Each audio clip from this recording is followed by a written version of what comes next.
ஸ்ரீமன் நாராயணியம். இதுல 5 தசகங்கள் வரைக்கும் நம்ம ஏற்கனவே பார்த்திருக்கோம். 5வது தசகம் நம்ம பார்த்தோம். பகவான் சிருஷ்டி பண்ணணும் அப்படிங்கிற பொழுது, ஏன்னா அதுக்கு முன்னாடி பிரளயம் ஆயிருக்கு, பிராகிருத பிரளயம் ஆயிருக்கு. அந்த பிரளய காலத்துல எல்லாம் ஒரு ஸ்டில்னஸ்ல இருக்கு, எதுவுமே சலனமே இல்லைன்றத பார்த்தோம். அப்போ அதுக்கப்புறம் பகவான் என்ன சிருஷ்டி பண்ணணும்னு நினைக்கிற அந்த நினைப்புன்னு சொல்றோம் இல்லையா, அதுதான் அந்த சக்தின்னு சொல்றோம். சோ அதன் மூலமா பிரகிருதி சஞ்சலப்படுறது. அந்த பிரகிருத்தியில தான் என்னன்னா 3 குணங்கள் அப்படிங்கறத கொண்டதுதான் இந்த மாயைன்னு சொன்னாலும் சரி, பிரகிருத்தின்னு சொன்னாலும் சரி. நம்ம லக்ஷ்மி அஷ்டோத்திரத்துல கூட பார்த்திருப்போம், பிரகிருத்தியை நமக, அதுதான் முதல்ல திருநாமமே இருக்கும். 2வது விக்ருத்தியை நமகன்னு இருக்கும். சோ பிரகிருத்தியா ஸ்டில்னஸ்ல இருக்கிறதும் அதே தாயார் தான். அதுக்கப்புறம் சஞ்சலப்படுறதும் விக்ருத்திங்கிறதுக்கு தான் சேஞ்ச் பண்றதுன்னு அர்த்தம். சோ அதுவும் என்னன்னா தாயார் தான். அதனால அந்த பிரகிருதி என்னன்னா கொஞ்சம் அப்படி அந்த 3 குணங்களை உடைய பிரகிருதி கொஞ்சம் அப்படி சஞ்சலப்படும் பொழுதுதான் என்னன்னா இந்த சிருஷ்டிங்கிறது ஆரம்பிக்கிறதுங்கிறத பார்த்தோம். அந்த சிருஷ்டியில முதல்ல வர்றது மகத்தத்துவம் அப்படின்னு பார்த்தோம். மகத்தத்துவத்துக்கு அப்புறம் அகம் தத்துவம். அகம் மறுபடியும் 3 குணங்களோட சேர்ந்துதான் என்னன்னா நம்ம பார்க்கக்கூடிய இந்திரியங்களா இருக்கட்டும், இல்ல தேவதைகளா இருக்கட்டும், இல்ல கர்மேந்திரியங்களா இருக்கட்டும். கர்மேந்திரியங்கள் ஞானேந்திரியங்கள்னு சொல்றதும் அதுலதான் ஃபார்ம் ஆயிருக்கு. அதே போல இந்த தேவதைகள்னு சொன்னோம் இல்லையா, ஒன்னொன்னுத்துக்குமான அதிதேவதைன்னு பார்த்தோம். அதுதான் 6வது ஸ்லோகத்துல பார்த்திருப்போம். அதுலதான் திஷா வாதார்க்க பாஷ்யஸ்வினோ வன்னீந்திராச்சுத மித்ரகான் விதுவிதி ஸ்ரீருத்ர சாரீரகான்னு 14 தேவதைகளை சொல்லியிருப்பான். அதுக்கப்புறம் தான் என்னன்னா தாமச அகங்காரத்திலிருந்து உண்டானதுதான் முதல்ல சப்தம் அப்படின்னு பார்த்தோம். அந்த சப்தத்துக்கு அப்புறம் தான் என்னன்னா வியோம, அதாவது 8வது ஸ்லோகத்தை நம்ம பார்த்திருப்போம். சோ சப்தத்திலிருந்து ஆகாசம் ஃபார்ம் ஆச்சு, ஆகாசத்திலிருந்து ஸ்பர்ஷம், ஸ்பர்ஷத்திலிருந்து காத்து, காத்துல ரூபம், ரூபத்திலிருந்து அக்னி, அக்னியிலிருந்து ரசம், ரசத்திலிருந்து நீர் ஜலம், அதுக்கப்புறம் ஸ்மெல் மனம் உண்டாருது, அதுக்கப்புறம் நிலம் உண்டாருது அப்படிங்கறத பார்த்தோம். இப்படி பஞ்சபூதங்கள் அதனுடைய தன்மாத்திரைகள்ல இருந்து உண்டானது அப்படிங்கறத பார்த்தோம். இப்ப இது எல்லாம் தனித்தனியா இருக்கு. அதுக்கப்புறம் ஒண்ணுமே சேரல இல்லையா, சேர்றதுக்காக அந்த அறிவு காரணம் தேவை இல்லையா. அதனால பகவான் எல்லாத்துக்குள்ளேயும் பிரவேசம் பண்ணி அந்த ஒன்னொன்னுத்தையும் ஆக்டிவேட் பண்றார். அப்ப எல்லாம் ஒரு கடையற மாதிரி இருக்கு, எல்லாம் சேர்ந்து கடையற மாதிரி இருக்கு. அது கடைசியில எப்படி ஆறுதுன்னா ஒரு ஹைரண்ய மண்டம், ஒரு தங்கமயமான ஒரு முட்டை மாதிரி ஃபார்ம் ஆறுதான். அப்போ அதுதான் என்னன்னா ரொம்ப காலமா அந்த கர்ப்போதகம்னு சொல்லக்கூடிய ஜலத்துல இருந்துட்டே இருக்கு. ஆனா காலம் போயிட்டே இருக்கு இல்லையா. அப்போ அந்த கொஞ்சம் காலம் போனதுக்கு அப்புறம் அது வரைக்கும் அப்படியே இருந்துட்டு இருக்கு அந்த அண்டம். அதுக்கப்புறம் தான் அதை பிளந்துண்டு 14 லோகங்களோட விராட் ஸ்வரூபம், பெரும் ஆள் அப்படின்னு பார்த்தோம் நம்ம இல்லையா. அப்போ எத்தனையோ கணக்கான கைகள் கால்கள்னு அத்தனை ரூபமும் அந்த விராட் ஸ்வரூபத்துல நீ பிரகாசிச்சேங்கிறதோட போன தசகம் பூர்த்தியாச்சு. இன்னைக்கு அதனுடைய கண்டினியூவேஷனா என்னன்னா 6வது தசகம் விராட் ஸ்வரூபம் நம்ம பார்த்தோம். விராட் அப்படின்னாலே என்னன்னா ராட் அப்படின்னாலே பிரகாசிக்கிறதுன்னு அர்த்தம். ராஜான்னு அதுல இருந்தா வந்திருக்கு, அதனால ராட் அப்படின்னாலே பிரகாசிக்கிறதுன்னு அர்த்தம். இப்படி பிரகாசிக்க கூடிய பகவான். அது மட்டும் இல்ல, விராட் அப்படின்னா பெரும் ஆள் அப்படின்னு அர்த்தம். ரொம்ப மேன்மை பொருந்திய, இருக்கிறதுலயே எது ரொம்ப மேன்மையானதுன்னா இந்த பெருமாள் அப்படின்னு சொல்லக்கூடிய விராட் ஸ்வரூபம். முதல் ஸ்லோகத்தை சொல்ற ஏவம் சதுர்தச ஜகன் மயதாம் கதஸ்ய. அப்போ இத போலதான் என்னன்னா இப்படியேப்பட்ட திருமேனி எப்படி அந்த 14 லோகத்தையும் உள்ளடக்கி இருக்கக்கூடிய ஒரு உடம்பு வருது, ஒரு திருமேனி வருது. அது எப்படி இருக்கு அப்படின்னா அந்த அண்டத்தை பிளந்துண்டு வருது அப்படிங்கறது நம்ம பார்த்தோம் இல்லையா. அப்போ அண்டம் உடைஞ்சு எப்படி ஒரு முட்டை உடைஞ்சு அதுல இருந்து வர்றதுன்னு சொல்றோம் இல்லையா, அது போல அந்த அண்டம் அப்படி பிரேக் ஆகி அதுல இருந்து இந்த விராட் ஸ்வரூபம் உண்டாகிறது அப்படிங்கறத சொல்றாரு. இப்போ இந்த 14 லோகத்தையும் உள்ளடக்கி இருக்கு இல்லையா, அவருடைய பாத மூலம்னு சொல்றோம் இல்லையா, உள்ளங்கால்னு சொல்றோம் இல்லையா, அதுதான் பாதாளமாக இருக்கு அப்படிங்கறத சொல்றாரு. சோ முதல் லைன்ல சொல்லும் பொழுது ஏவம் சதுர்தச ஜகத்து அப்படின்னா இத போலதான் சதுர்தச 14ன்னு அர்த்தம். சதுர்னா 4, தசன்னா 10, ரெண்டும் சேர்த்து 14ன்னு அர்த்தம். இந்த 14 லோகங்களையும் உள்ளடக்கி இருக்கக்கூடிய ஜகத்துன்னு சொல்லக்கூடிய, இப்ப நம்ம பார்க்கிறோம் இல்லையா, இந்த ஜகத்துன்னு சொல்லக்கூடிய அப்படியேப்பட்ட ஒரு திருவுருவமாக இருக்கு. அதுல பாதாளம் அப்படின்னு சொல்லக்கூடிய கீழே இருக்கக்கூடிய பாதாள லோகம்னு சொல்றோம் இல்லையா, அதுதான் கீழே கடைசியில இருக்கக்கூடிய. இப்ப 14ல கீழே இருந்து போறோம். முதல்ல கீழே இருக்கக்கூடிய முதல் லோகம் என்னன்னா பாதாளம்னு அர்த்தம். அதுல பாதாளம்னா சொல்றாங்க. அது என்னது அப்படின்னா பாததலம் வதந்தி, பகவானுடைய பாத மூலம். அதுதான் என்னன்னா, அதாவது இந்த கீழே இருக்கக்கூடிய அந்த உள்ளங்கால்னு சொல்றதுதான் பாதாளை உலகம் அப்படிங்கறத சொல்ற. அதுக்கப்புறம் என்னன்னா திருவடிகளினுடைய மேல் பகுதி இருக்கு இல்லையா, அதுதான் பாத ஊர்துவ தேசம். ஊர்துவனா அதுக்கு மேலன்னு அர்த்தம். பாதத்தினுடைய மேல் பகுதி அப்படின்னு அர்த்தம். அப்ப அந்த மேல் பகுதி தான் என்னன்னா ரசாதலம் அப்படிங்கறத சொல்ற. அப்போ பாத ஊர்துவ தேசம் தான் என்னன்னா ரசாதலமாக இருக்கு அப்படிங்கறத சொல்ற. அதே போல குல்பத்வயம் கலு மகாதலம். அப்போ இந்த முதல்ல பாதாளம், அதுதான் கீழே இருக்கிறது. அதுக்கப்புறம் ரசாதலம் அப்படின்னு பார்த்தோம். அதுக்கப்புறம் மகாதலம் அப்படிங்கறத சொல்ற. அந்த மகாதலம் என்ன அப்படின்னா குல்பம் அப்படின்னு சொல்றது, இந்த கொலுசு போடுறோம் இல்லையா, அந்த ஆங்கிள்ஸ் சொல்லுவோம். அந்த இடம் தான் என்னன்னா ரசாதலம். கணுக்கால் அப்படின்னு சொல்றதுதான் மகா என்ன சொல்றது,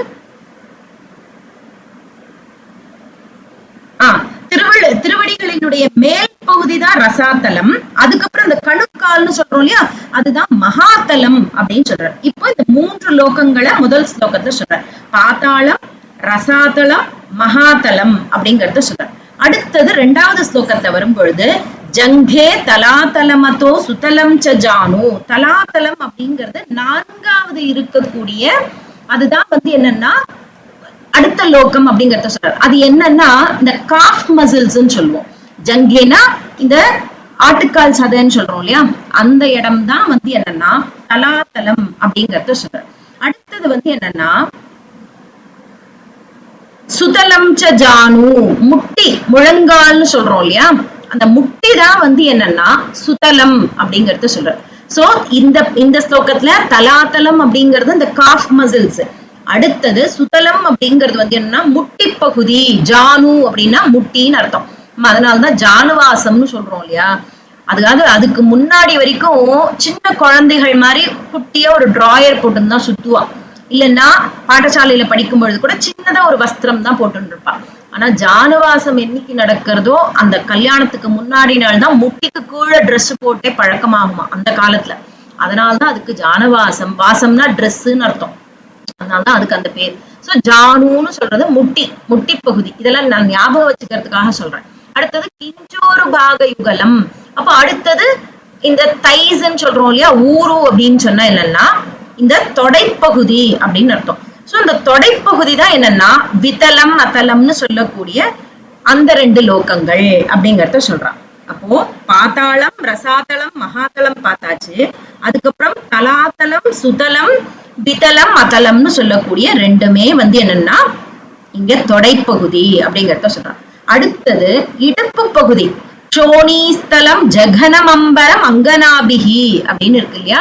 இப்போ க்ஷோணிதலம் அப்படின்னா இடுப்பு பகுதின்னு அர்த்தம்.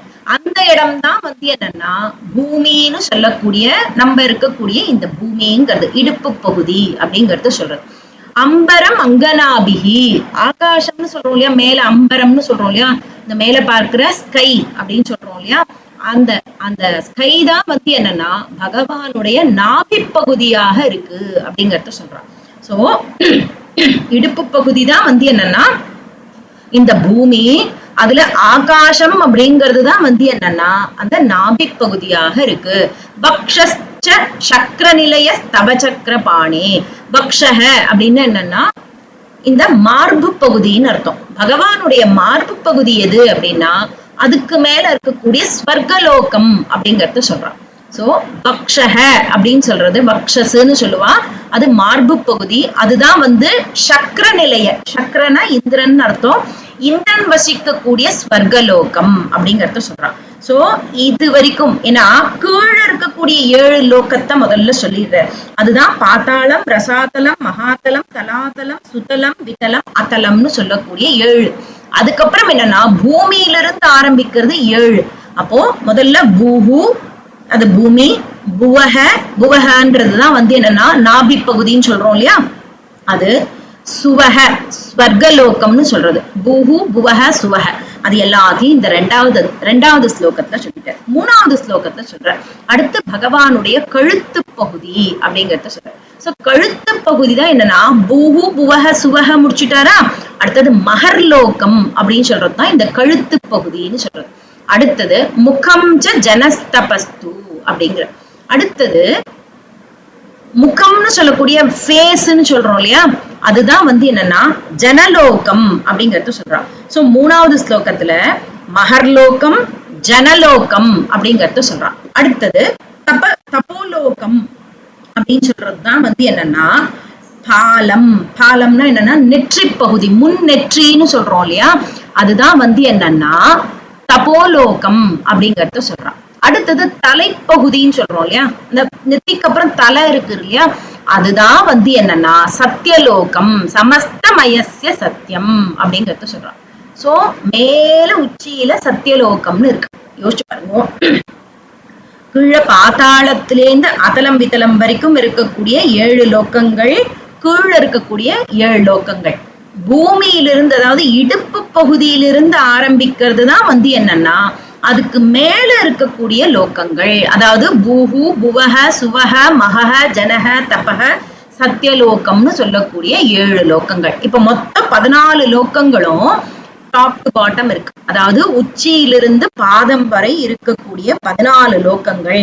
அதுதான் இங்க 3வது ஸ்லோகத்தை சொல்லும் பொழுது ஏவம் ஜெகன்மயத்தனு, இந்த ஜெகத்து பூரா நம்ம இங்க பார்க்கும் பொழுது இந்த உலகம் அப்படின்னா எதோ இருக்கு, ஒண்ணும் புரியலையே, இது எங்கேயோ இருக்கு அது எங்கேயோ இருக்குன்னு சொல்லுவோம். ஆனா இது பூரா பகவானுடைய திருமேனி அப்படிங்கறத சொல்றான். எதுக்காக இந்த திருமேனி தரிசனம் அப்படின்னு சொன்னா, நம்மளை பொறுத்த வரைக்கும் எல்லாம் வேற வேற வேறையா தெரியறது இல்லையா. எப்படி நம்மளுடைய உடம்புல கை வேற, கால் வேற, தலை வேற, இடுப்பு வேற, மார்பு பகுதி வேறன்னு தனித்தனியா சொல்லிட்டு இருக்கோம். அதை விட உள்ள இருக்கக்கூடிய பார்ட்ஸ் எல்லாம் வேற, லிவர் வேற, ஹார்ட் வேற, கிட்னி வேறன்னு ஒன்னொன்னும் ஒரு வேலையை பண்றதுக்கு இருக்குன்னு சொல்றோம்.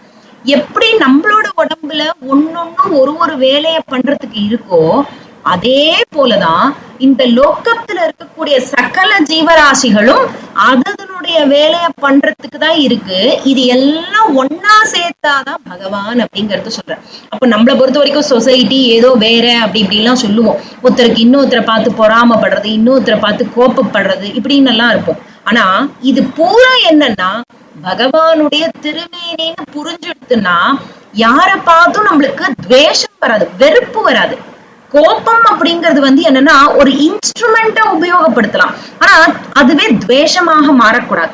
பார்த்தாலே பிடிக்கல அதனால கோபம் அப்படி இருக்கக்கூடாது இல்லையா, அது குரோதமாக மாறிடும். அப்போ அந்த குரோதம், இந்த வெறுப்பு, இந்த ஒரு போட்டி பொறாமை இதெல்லாம் எதுவுமே இருக்கக்கூடாது. ஏன்னா அவங்கவங்களோட வேலையை பண்ண வந்திருக்கோம். இப்ப கண்ணு அதனுடைய வேலையை தான் பண்ணணும். கண்ணு போய் என்னன்னா ஐயோ லிவர் வேற ஏதோ வேலை பண்றதே, அதை பார்த்துட்டு நான் ஏன் மாறக்கூடாதுன்னு நினைக்கவே முடியாது. ஏன்னா கண்ணு அதற்காகத்தான் படைக்கப்பட்டிருக்கு, பார்ப்பதற்காகத்தான் கண்ணு இருக்கு.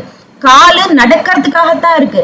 காலு வந்து ஹிருதயத்துடைய வேலையை நான் பண்றேன்னு எடுத்துக்க முடியாது இல்லையா.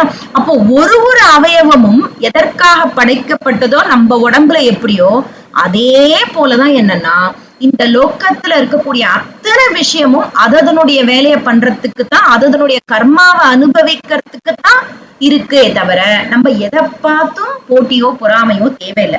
அது 4வது ஸ்லோகத்தை சொல்ற பிரம்மரந்திர பதமீஸ்வர விஸ்வகந்த அப்படிங்கறத சொல்ற. பிரம்மரந்திரம் அப்படின்னு சொல்றதுதான் அந்த உச்சின்னு சொல்றோம் இல்லையா.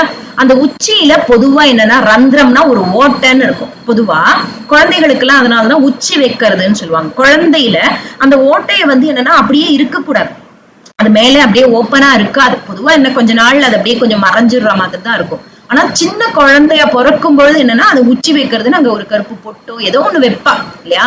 அப்ப அந்த பிரம்மரந்திரம்னு சொல்லக்கூடிய அதுதான் என்னன்னா உச்சின்னு சொல்றது.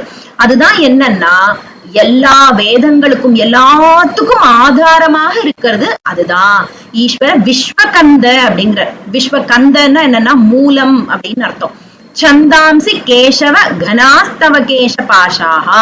அப்போ நிறைய நம்ம வந்து என்னன்னா மழை பொழியக்கூடிய மழை மேகங்கள் அப்படின்லாம் சொல்றோம் இல்லையா, அது எல்லாமே என்னன்னா உன்னுடைய தலைமுடியாகத்தான் இருக்கு அப்படிங்கறத சொல்றாரு. கனாஸ்தவ கேசபாஷாக, உன்னுடைய கேசம் எது அப்படின்னு சொன்னா இந்த டார்க் கிளவுட்ஸ் தான், அதுதான் வந்து என்னன்னா உன்னுடைய கேசமாகவே இருக்கு.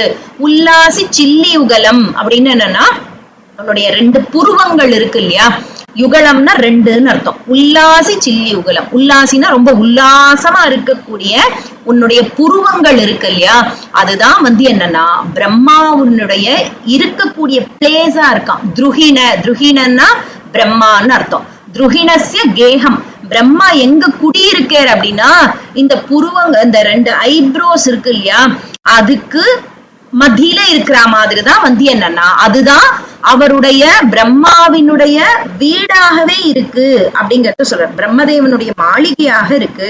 அதே போல பக்ஷ்மாணி ராத்திரி திவசம் சவிதாச்ச நேத்ரே அப்படின்னு என்னன்னா 2 அதாவது இந்த கண் ரப்பைகள்னு சொல்றோம் இல்லையா, ஐ லேஷஸ்ன்னு சொல்லுவோம், அதுதான் வந்து என்னன்னா பக்ஷ்ம அப்படின்னு சொல்றது. பக்ஷ்மாணி அந்த ஐலேஷஸ் சொல்றதுதான் வந்து என்னன்னா ராத்திரி திவசம் அப்படின்னா, ராத்திரினா இரவு நேரம், திவசம்னா டே டைம்னு அர்த்தம். அப்ப அது 2மே என்னன்னா கண்ணை மூடி க்ளோஸ் பண்றது அப்படிங்கறது தான் வந்து என்னன்னா உன்னுடைய இந்த அந்த ரப்பைகளாக இருக்கு அப்படிங்கறத சொல்ற. இரவு பகலாக இருக்கு.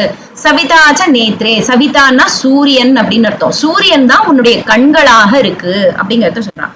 5வது ஸ்லோகத்தை சொல்றான். நிஷேஷ விஸ்வரச்சனாச்ச கடாட்ச மோக்ஷ அப்படிங்கிற.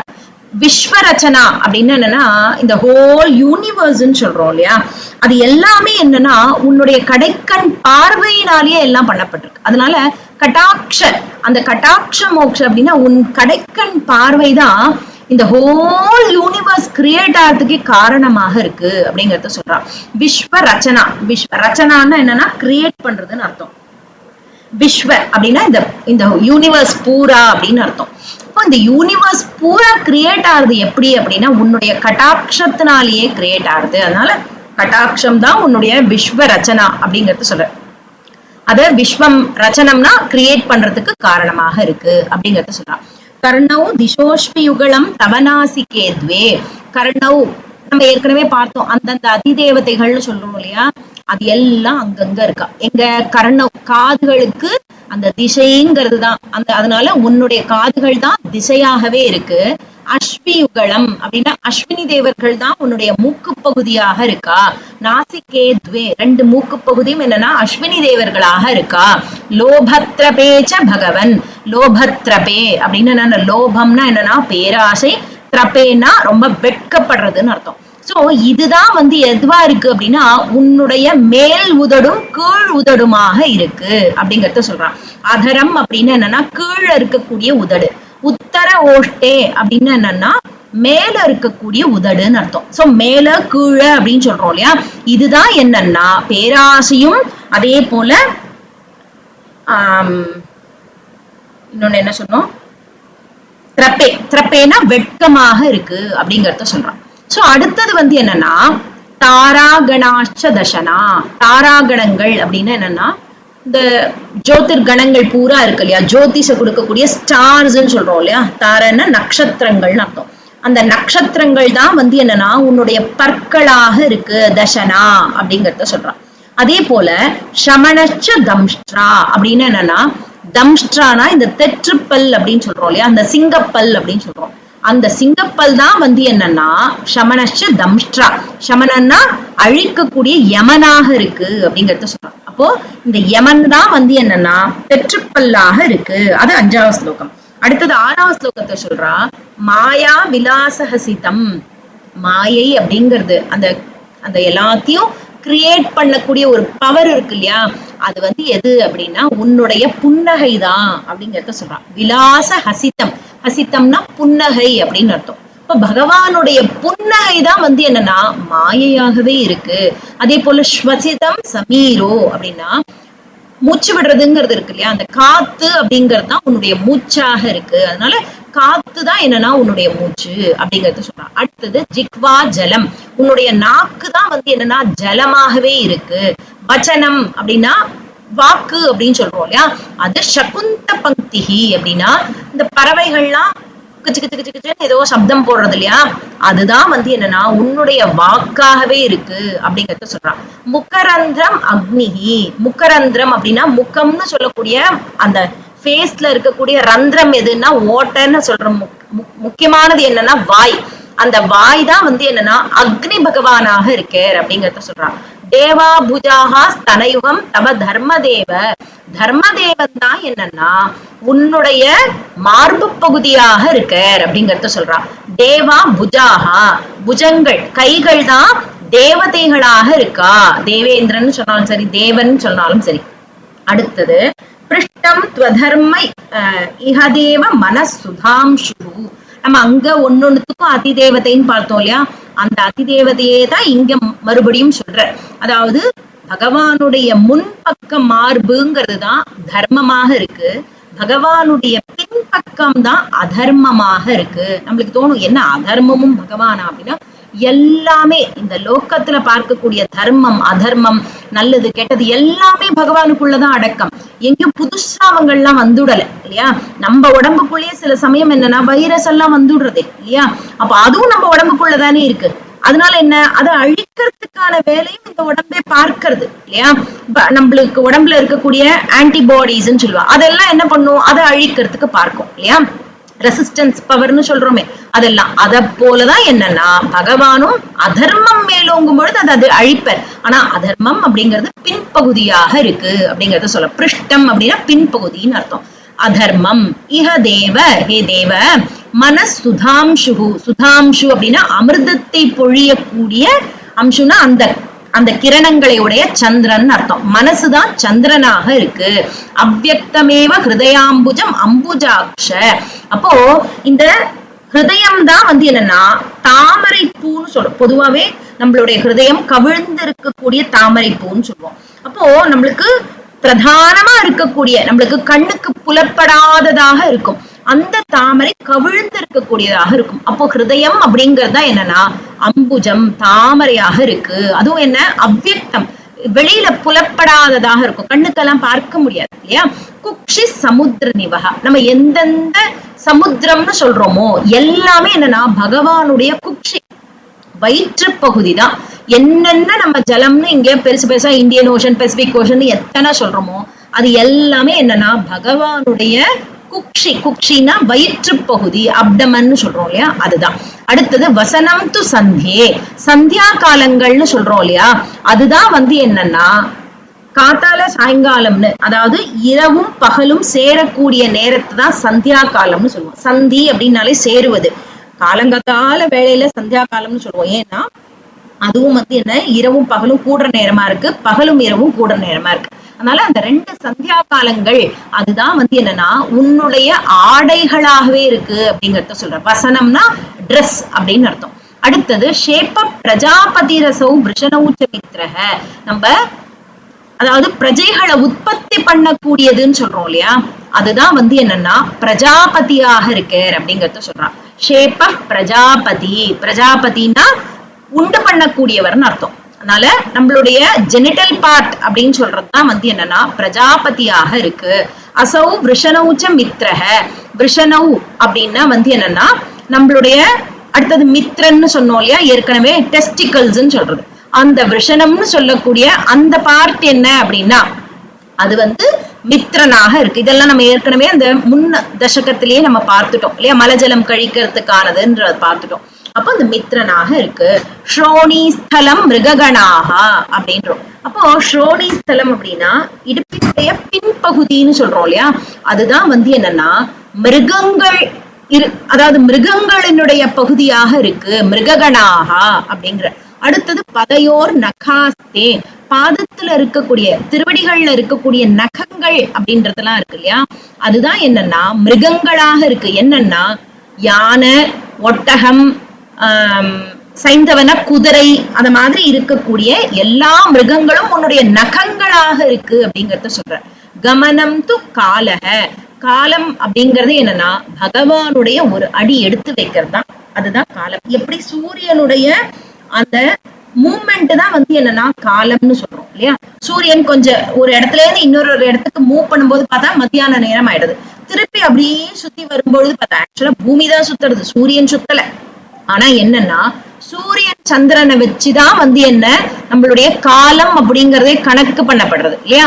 அந்த மாதிரி என்னன்னா பகவானுடைய கதிதான் கோல் காலமாகவே இருக்கு அப்படிங்கறத சொல்றேன். அதே போல வர்ணங்கள் அப்படின்னு சொல்றோம், அதாவது பிராமண, கஷத்திரிய, வைஷ்ய, சூத்ரன் சொல்லக்கூடிய 4வது வர்ணத்தவர்கள்.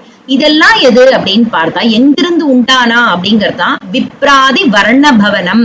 அவ உண்டாவதற்கு எங்க இருந்து உண்டானா அப்படின்னா அந்த வர்ணங்கள்லாம் எங்க இருந்து உண்டாச்சுன்னா பிராமணர்கள் முகத்திலிருந்து உண்டானா. வதனாப்ஜ அப்படின்னா தாமரை போல அழகான, வதனம்னா முகம்னு அர்த்தம். அப்போ பிராமணர்கள் முகத்திலிருந்து உண்டானா அப்படிங்கிற பொழுது அவ அந்த முகத்தை வச்சேதான் அந்த அவளுடைய தொழில் இருக்கும். அதாவது வேதத்தை சொல்லிண்டே இருக்கிறது, வேதத்தை காப்பாத்துறது, ரட்சிக்கிறது, அதுதான் அவளுடைய தொழில். ஏன்னா அங்கதான் முகம்னா வாய்ன்னு அர்த்தம். அப்ப வாயிலிருந்து தானே நிறைய வேத மந்திரங்கள் எல்லாம் சொல்லிட்டு இருக்கா. அப்ப பிராமணர்கள் முகத்திலிருந்து உண்டானவா. அதே போல அடுத்தது என்னன்னா க்ஷத்ரியர்கள். க்ஷத்ரியர்கள் என்னன்னா பாகு. பாகுனா புஜங்கள், அதாவது கைகள் அப்படின்னு அர்த்தம், தோள் கைகள் அப்படின்னு அர்த்தம். ஏன்னா அவங்களுக்கு புஜபலம் ரொம்ப ஜாஸ்தி. இந்த நாட்டையே ரட்சிக்கணும் அப்படின்னா என்னன்னா க்ஷத்ரியர்களுக்கு புஜபலம் ரொம்ப தேவை. பாகுபலின்லாம் சொல்றோம் இல்லையா, அந்த மாதிரி கைகளுக்கு, அந்த கரங்களுக்கு என்னன்னா ரொம்ப அந்த புஜ பலம் தேவை. அதனால அதுல இருந்து உண்டாரா. அதனால அவங்களுக்கு முக்கியமான யூஸே பாத்தீங்கன்னா கரங்கள் தான் ரொம்ப முக்கியம். அந்த ஷோல்டரும் அந்த கரங்களும் தான் ரொம்ப முக்கியம். அடுத்தது சாரூரு யுக்ம சரணம். சாரு அப்படின்னா என்னன்னா சாரூரு உருனா தொடைப்பகுதி அப்படின்னு அர்த்தம். அதாவது வைஷ்யர்கள் தொடைப்பகுதியிலிருந்து உண்டானா. ஏன்னா அவளை பொறுத்த வரைக்கும் என்னன்னா நிறைய போயிட்டு வரணும். இந்த ட்ரேட் மெர்ச்சன்ட்ஸ் சொல்றோம் இல்லையா, வியாபாரம் பண்ணக்கூடியவங்களுக்கு கால் இந்த மேல இருக்கக்கூடிய பகுதி, அந்த தைஸ், அது ரொம்ப முக்கியம். அதனால அதுல இருந்து உண்டா இருக்கா. அடுத்தது சரண யுக்மம் அப்படின்னா திருவடிகள் 2த்திலிருந்தும் 4வது வருணத்தவர்கள் உண்டாயிருக்கா. அவங்களுக்கு என்னன்னா இது எல்லாமே எப்படின்னா, இப்ப பாதம் இல்லாம நம்ம இருக்க முடியுமா, இல்ல தொடை இல்லாம இருக்க முடியுமா, இல்ல இந்த கரங்கள் இல்லாம இருக்க முடியுமா, இல்ல இந்த முகம் இல்லாம இருக்க முடியுமா? சோ இந்த 4மே நம்மளுக்கு தேவை. எப்படி இந்த உடம்புல என்னன்னா ஒவ்வொரு அவயமும் ஒரு வேலையை பண்றதுக்குன்றதுக்கு இருக்கோ, அத போலதான் இந்த சொசைட்டில இருக்கக்கூடிய வர்ணத்தவர்கள். இது மக்களால் அதுக்கப்புறம் பிரிவினைகள் நிறைய ஆகி இதுதான் வசதி அதுதான் எல்லாம் சொல்றதோட அவ்வளவுதான். ஆக்சுவலா எதுவுமே வசதியும் கிடையாது, எதுவுமே தாழ்ந்ததும் கிடையாது. எப்படி ஒரு அவயவமும் இல்லாம இந்த உடம்புங்கிறது பூரணமா இருக்காதோ அதே போலதான் இந்த சொசைட்டியும் சரி. அதனால இந்த வர்ணங்கள்னால பிரிவினைகள் அப்படிங்கிறது தொழிலுக்காகத்தான். அதனால அந்த தொழில் பேஸ் பண்ணிதான் இத போல இந்த வர்ணத்தவர்கள் அந்த வர்ணத்தவர்கள்னு சொல்றது. அதனால அதை அப்படி சொல்றது. அடுத்தது என்னன்னா சம்சார சக்கரம் ஐ சக்கர தரக்கிரியாஸ்தே. இந்த பர்த் டெத்துன்னு சொல்லக்கூடிய சம்சாரம்னு சொல்றதுதான் உன்னுடைய சக்கரமாகவே இருக்கு அப்படிங்கறத சொல்ற. அப்போ இந்த சுதர்சன சக்கரம்னு சொல்றோம் இல்லையா, அதுதான் சம்சாரம்னு சொல்லக்கூடிய. ஏன்னா அது முன்னாடி போயிட்டே இருக்கும், பின்னாடி எல்லாம் போகாது, முன்னாடிதான் போயிட்டே இருக்கும். அததான் இங்க சொல்லுவார் சக்கரதர கிரியாஸ்தே. அதனுடைய ஆக்டிவிட்டி என்ன அப்படின்னா இந்த சம்சாரம் அப்படின்னு சொல்றது. அதே போல வீரியம் மகாசுரகனாக, அசுரர்கள்னு சொல்லக்கூடிய வாழலாம் என்னன்னா அதுவும் என்னன்னா ரொம்ப பவர்ஃபுல்லா இருக்கிறது தான். அதனால சம்சார சக்கரத்தினுடைய சுழற்சியை சொல்லிட்டு அசுரர்கள் கூட்டம் பூரா என்னன்னா உன்னுடைய வல்லமை தான், எல்லாமே பகவான் கிட்டே இருந்து உண்டானவாதான். எங்கேயும் தனியா ஒருத்தர்னு வந்துடுறதே இல்லை. எல்லாமே இந்த லோக்கத்துல நம்ம பார்க்கக்கூடிய அத்தனை விஷயமும் பகவானுடைய திருமேனிலேருந்து வந்ததுதான். அதனால அஸ்தி குலானி சைலாகா அப்படின்னா, அஸ்தினா எலும்புகள்னு அர்த்தம். எலும்பு கூட்டங்கள் தான் என்னது அப்படின்னா மலைகளாகவே இருக்கு. இங்க பார்க்கிறோம் எத்தனையோ மேருமலை சொல்றோம், இல்ல மகேந்திர மலைன்னு சொல்றோம், எத்தனையோ மலைகள்லாம் சொல்றோம் இல்லையா. அது எதை பார்த்தாலும் இது பகவானுடைய அஸ்தி, அதாவது போன்ஸ் அப்படிங்கறத, எலும்பு கூட்டங்கள்ன்றத ஞாபகம் வச்சுக்கணும். நம்ம நாட்ய சரித்து சமுதாய அப்படின்னு என்னன்னா உள்ள போகக்கூடிய இந்த ரத்தம் போறது இல்லையா, நாடி நரம்புகள்னு சொல்றோம் இல்லையா, அது எல்லாமே என்னது அப்படின்னா பகவானுடைய ஒவ்வொரு நாடியும் என்னன்னா இங்க நதிகளாக இருக்கு அப்படிங்கறத சொல்றான். அப்ப நதிகளோ எந்த இடத்துல என்னன்னா அருவி கொட்டுறதோ நதிகளோ இல்ல நீர்நிலைகள் எதை பார்த்தாலும் என்னன்னா அது பகவானுடைய நாடி நரம்புங்கிறத நம்ம தெரிஞ்சுக்கணும். அதே போல தரவஷ்ட ரோம, இப்ப நம்மளுக்கு எல்லாம் எப்படி ஒரு ஒரு போர் இருக்கு, அந்த போர்ல இருந்து ஒரு ஒரு முடி இருக்கு இல்லையா, ரோமக்கால்கள் அப்படின்னு சொல்றோம். இங்க எத்தனை மரங்கள்லாம் பார்க்கிறோமோ அத்தனை மரங்களும் என்னன்னா பகவானுடைய ஒரு ஒரு ரோமக்கால்கள் அப்படிங்கறத சொல்றான். தரவ, தருனா மரம்னு அர்த்தம், தரவன ப்ளூரல்ல சொல்றது. அதனால தரவக ரோம, பகவானுடைய ஒரு ஒரு ரோமமாகவே இருக்கு. ஜியாத் இதம், இந்த திருமேனி வந்து என்னன்னா எப்பவுமே ஜியாத் அப்படின்னா அது மங்களகரமா சொல்றது, இப்படிப்பட்டது சிறந்து விளங்கணும் அப்படிங்கறத மங்களாசாசனம் பண்ற மாதிரி சொல்ற. ஏன்னா இத வந்து என்னன்னா இப்போ சொல்றதுங்கிறது ஏதோ நம்ம கொஞ்சம் கொஞ்சம் இருக்கிற ஸ்லோகத்தை வச்சு நம்ம சொல்ற மாதிரி இருக்கும். அதனாலதான் இங்க என்ன சொல்ற, இப்படிப்பட்ட இந்த வப்பு, இந்த திருமேனிய வார்த்தைகளால வர்ணிச்சிட முடியுமா? அனிர்வச்சனீயம் அப்படிங்கிற, அனிர்வச்சனீயம்னா வச்சனத்துல நம்ம சொல்லி முடிச்சிட முடியாது. இது இது இப்படி இப்படி அப்படின்னா இப்படி எல்லாம் ஒண்ணுத்த வரைஞ்சு பார்த்தா இது என்னது, இது ஒண்ணுமே புரியலையே அப்படிங்கிற மாதிரி தான் இருக்கும். ஆனா இத போலதான் சிந்தனை பண்ணணும் அப்படிங்கறத சொல்றாரு. ஏன்னா நீ பார்க்கக்கூடிய ஒரு ஒரு விஷயமும், அதனால்தான் என்னன்னா பச்சை மாமலை போல் திருமேனின்னு சொல்றா இல்லையா. அப்ப மலையை பார்க்கும் பொழுது எல்லாமே என்னன்னா, ஓ இது பகவானுடைய எலும்பு கூட்டங்களாச்சு அப்படின்னா அதுக்கு ஏதோ ஒரு நம்மளோட எலும்பை உடைச்சுப்போமா நம்மளே இல்லையா. இப்ப நம்மளோட உடம்புதான் அப்படின்னு வச்சுக்கோங்களேன், நம்மளோட உடம்பையே எதையாவது காயப்படுத்திப்போமா? அது அப்பதான் வந்து என்னன்னா இந்த லோக்கத்தை பூரா பகவானுடைய உடம்புன்னு நம்ம பார்க்கும் பொழுதுதான் அதுக்கு மேல வந்து எந்தவித ஒரு கஷ்டத்தையும் கொடுக்க மாட்டோம். நம்ம வந்து என்னன்னா இந்த லோக்கத்தை டேக் இட் ஃபார் கிராண்டட், எல்லாம் கிடைக்கிறது, எல்லாம் காத்து கிடைக்கிறது, ஜலம் கிடைக்கிறது அப்படிங்கறதுனால ரொம்ப மிஸ்யூஸ் பண்ணிட்டு இருக்கோம் இல்லையா. ரொம்ப அதை வந்து என்னன்னா எல்லாத்தையும் அனுபவிச்சுக்கிறோமே தவிர அதை வந்து என்னன்னா ஒரு மதிப்பு கொடுக்கணும், ஒரு மரியாதை கொடுக்கணுங்கிறத விட்டுடுறோம். எல்லாம் நம்மளுக்கு சுலபமா கிடைக்கிறது, காத்து நல்லா கிடைக்கிறதுங்கிறதுக்காக நம்ம வந்து ரொம்ப அதை வந்து என்ன மிஸ்யூஸ் பண்ணிடுறோம் இல்லையா, அதை ரொம்ப பொல்யூட் பண்ணிடுறோம். அதனால பகவான் சொல்றார் எல்லாமே என்னோடதுதான்ப்பா, நீ இதுல கொஞ்ச நாள் இருக்கிறதுக்கு வந்திருக்க அவ்வளவுதான். நீ கொஞ்ச நாள் வழிப்போக்கன் போல ஒரு 80 வயசோ 90 வயசோ இல்ல 100 வயசுன்னு வச்சுக்கோங்களேன், 100 வயசுக்கு இருக்கிறதுக்கு வந்துட்டு இதை எவ்வளோ தொல்லைப்படுத்த முடியுமோ எவ்வளோ கஷ்டப்படுத்த முடியுமோ பண்ணிட்டு இருக்கோம் நம்ம இல்லையா. அத்தனை குப்பையை போட்டு இருக்கோம், குப்பையை ஏதோ கொண்டு போய் ரொம்ப நிறைய வெளியில கொட்டிட்டா நம்ம வீடு மட்டும் கிளீனா இருந்தா போறோம்னு நினைக்கிறோம். அது எப்படின்னா ஒரு படகு இருக்குன்னு வச்சுக்கோங்களேன், அந்த படகுல ஒரு பக்கம் மட்டும் ஓட்டை இருந்துட்டு அப்பாடி இந்த பக்கம் உட்கார்ந்து இருக்கிறவாள்லாம் நம்ம பக்கம் நல்ல வேலை படகுல ஓட்டையே இல்லை, அந்த பக்கம் தான் ஓட்டை அப்படிங்கிற மாதிரி தான். ஏன்னா அங்க ஜலம் உள்ள வந்தாலும் இங்கதான் நம்மளுக்கு வரப்போகுது. சோ எவ்வளவு நம்மளால மினிமைஸ் பண்ண முடியுமோ, நம்மளுக்கு வந்து ரொம்ப நிறைய திங்ஸ வாங்கி போட்டு குவிச்சுண்டு நம்மளுடைய வாழ்க்கையே கஷ்டப்படுத்திண்டு காம்ப்ளெக்ஸ் ஆக்கிக்கிறோம் இல்லையா. இந்த நாட்டையும் கெடுத்துண்டு இந்த இடத்தையும் கெடுத்துண்டு ஏதோ கொஞ்ச காலம் வாழ போற நம்மளுக்கு இப்படி இருக்கு. இன்னும் வரக்கூடிய எத்தனையோ ஜெனரேஷன் வரப்போறதுன்னு வச்சுக்கோங்களேன், நம்மளுடைய குழந்தைகளோ நம்மளுடைய பேரம்பேத்திகளோ இங்க நன்னா வாழணும்னா நம்ம இந்த உலகத்தை எப்படி கிடைச்சதோ அப்படி விட்டுட்டு போகணுமே தவிர இதை இன்னும் நாசம் பண்ணிட்டு நம்ம போகக்கூடாது. யோசிச்சு பாருங்க, நம்ம வீட்டை இன்னும் அசிங்கப்படுத்திட்டு குழந்தைங்களை வந்து இங்க வாழுங்க அப்படின்னு சொன்னா முடியுமா இல்லையா. அதை அழிச்சுட்டு தானே திருப்பி திருப்பி திருப்பி கட்டிப்பா. அந்த மாதிரிதான் இப்ப என்ன ஆயிடுறது, எல்லாம் அவாவாளுடைய சௌகரியத்துக்காக ஒண்ணு இருக்கும் பொழுது இன்னொன்னு வாங்க வேண்டியது, இன்னொன்னு வாங்கி அதை ஒரு பக்கம் தூக்கி போட வேண்டியது, இப்படியேதான் பண்ணிட்டு இருக்கோம். சோ இந்த நேச்சரை நம்மளே கெடுத்துன்னு இருக்கோம் அப்படிங்கறத சொல்ற. அதனால இங்க என்ன சொல்ற, இதெல்லாம் என்னுடைய திருமேனிப்பா, நீ உன்னுடைய உடம்பை எத்தையாவது வந்து வெட்டிக்கோ, இத்த பண்ணு, இத்த சரி பண்ணு, அத்த சரி பண்ணுன்னு எல்லாத்தையும் மாத்தி இப்ப இருக்கிறவா மாத்தின்னு தான் இருக்கான்னு வச்சுக்கோங்க. மூக்க மாத்தணும்னா மூக்க மாத்துறது, நம்மளுடைய முகத்தை என்ன வேணாலும் பண்ணிக்கிறது, இப்படி எல்லாம் எத்தனையோ பண்ணிட்டு இருக்கோம். ஆனா நேச்சுரலா இருக்கிறது தான் வந்து என்னன்னா எப்பவுமே உத்தமம். அதனால கடைசி ஸ்லோகத்தை பூர்த்தி பண்றார். என்னன்னா இந்த லோகம் பூரா உன்னுடைய உருவம்பா, உன்னுடைய ஜெகன்மய வபு தவ கர்மபாஜாம் அப்படிங்கிற இந்த லோகம் பூரா விராட் ஸ்வரூபம்னு சொல்லக்கூடியது எல்லாம் இதுல பார்க்கக்கூடிய கர்மபாஜாம் அப்படின்னு என்னன்னா அத்தனை மனுஷங்களும் என்னன்னா நம்மளுடைய உடம்புல ஒரு ஒரு செல் எப்படி அத போலதான் பகவானுடைய உடம்புல ஒரு ஒரு செல்லா இருக்குமா. அத்தனை ஹியூமன் பீயிங்ஸ், நம்ம எது ஹியூமன்னா வெறும் மனுஷங்க மட்டும் கிடையாது, ஜீவராசிகள் பூரா, ஒரு கல்லா இருக்கட்டும் மண்ணா இருக்கட்டும் இல்ல கடலா இருக்கட்டும் எல்லாமே உன்னுடைய திருவுருவம் தான்.